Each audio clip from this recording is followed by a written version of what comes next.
The block was 60% white when we first moved in. By the time I was 17, it was 90, it was probably 100% black. As a young person, as a kid, I noticed the transition, but I didn't know what it meant. I just thought people were moving. Central High School was down on the corner. Beaumont High School was 3 blocks away. We had sporting goods. Minden Grove Sporting Goods was up on Grand. We had Northside Theater that was up on Grand. We had a grocery store. We had drugstores. We had 2 drugstores, one up on Grand Natural Bridge, one on Grand and Hebert. We had bakeries. We had Western Auto. We had cleaners.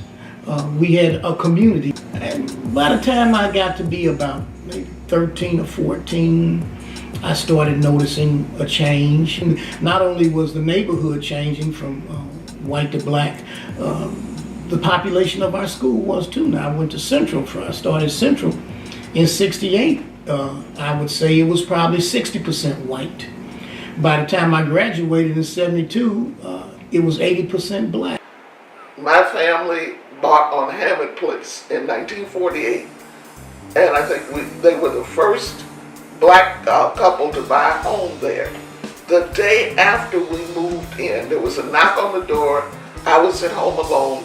I opened the door, and there stood a white woman who asked me whether we wanted to sell our house. And I told her, I said, well, we just moved in yesterday, and I'm pretty sure my parents don't want to sell. I'm 12 years old, and I look 12. I did not look like I was 18.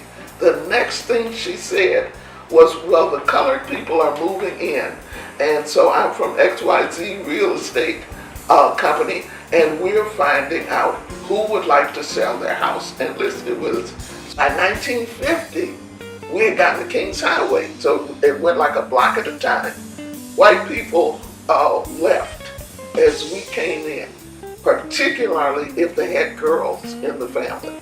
The only white people who stayed in those neighborhoods were white people who either had no children, they were retired, or their children were boys. It was about 3 or 4 of us. It was me, Nathan, and Corey, and Butch.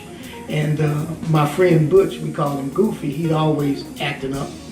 And so the little neighbor next door, I can't remember what her name was, a little girl, she must have been about 10. And she was riding her bike up and down the street, and I think we were maybe 12. And Butch said, I'm gonna go over there and kiss that girl. And he said, man, don't do that, don't mess with her, Butch. Next thing I know, Butch, she was riding down the street on her bike.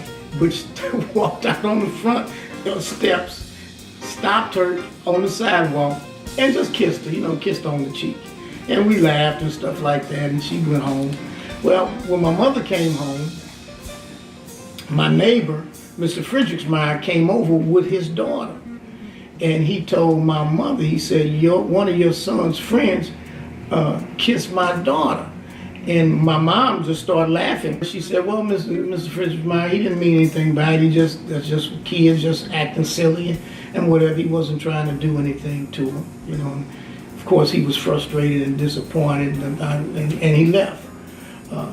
Within that week, they sold it. Their house was up for sale. So that whole neighborhood was in transition, and we began to realize that the white people were leaving, and they were leaving because of the black people were coming in and buying homes.